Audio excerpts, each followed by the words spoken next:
And sa isang maliit na baybaying nayon, may isang batang nagngangalang Lino. Si Lino ay hindi tulad ng ibang mga bata. Sa halip na mga binti, mayroon siyang isang makintab at makulay na buntot ng isda. Dahil dito, madalas siyang nag-iisa. Pinagtatawanan siya ng ibang mga bata at tinatawag na batang isda. Masakit para kay Lino ang marinig ito, kaya't mas pinipili niyang lumangoy mag-isa sa malawak na karagatan kung saan malaya niyang naigagalaw ang kanyang buntot. Ang tanging kaibigan ni Lino ay ang kanyang lola, si Lola Elara. Siya ang laging nagsasabi kay Lino, "Huwag mong pansinin ang sinasabi nila, apo, ang iyong pagkakaiba ang siyang iyong lakas." And tuwing gabi, kinukwentuhan siya ni Lola Elara tungkol sa mga mahiwagang nilalang, sa dagat at sa isang alamat, tungkol sa perlas ng karagatan, isang hiyas na kayang tuparin ang anumang hiling. Pangarap ni Lino na mahanap ang perlas para humiling na magkaroon siya ng mga binti, para matanggap na siya ng lahat.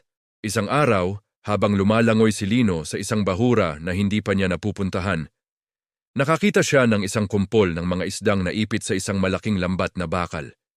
Sinubukan nilang makawala ngunit lalo lang silang nasasaktan. Naawa si Lino. Alam niyang mapanganib ngunit hindi niya kayang talikuran ang mga isda.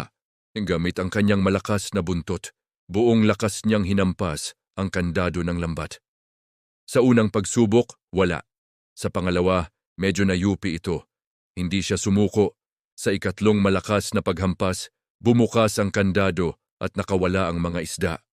Bilang pasasalamat, isa sa mga isda na siyang pinuno pala nila ang lumapit kay Lino. "Maraming salamat, butihing bata. Bilang ganti ituturo namin sa iyo ang daan patungo sa isang lihim na lugar." Sinundan ni Lino ang mga isda at dinala siya sa isang kuwebang kumikinang sa ilalim ng dagat. Sa gitna nito, nakalagay sa ibabaw ng isang dambuhalang kabibe ang perlas ng karagatan. Nagniningning ito ng napakaliwanag. Ito na ang pagkakataon niya. Lalapitan na sana ni Lino ang perlas nang biglang may isang dambuhalang pugita na lumabas mula sa dilim. Ito pala ang tagapagbantay ng perlas. Galit na galit ito at akmang dadakmain si Lino. Pero sa halip na matakot, naalala ni Lino ang mga salita ng kanyang lola.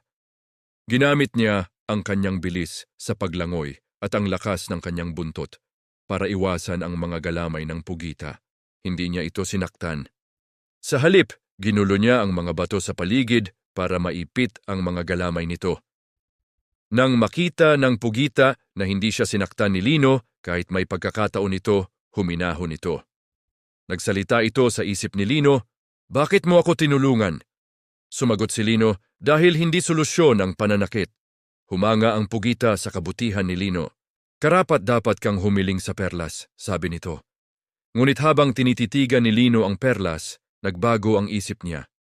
Napagtanto niya na ang kanyang buntot ang nagligtas sa mga isda at sa kanya mula sa pugita. Ito ang kanyang lakas. Bumalik si Lino sa pampang ng walang hiling. Sinalubong siya ng kanyang lola. "Lola, hindi ko na kailangan ng mga binti," sabi niya ng may ngiti. "Ito ako at masaya ako."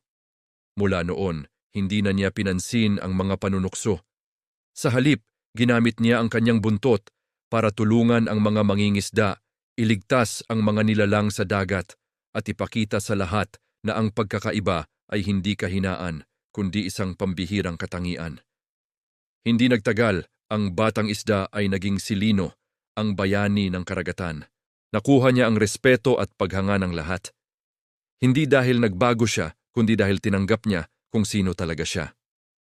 Salamat sa panonood. Huwag kalimutang mag-subscribe.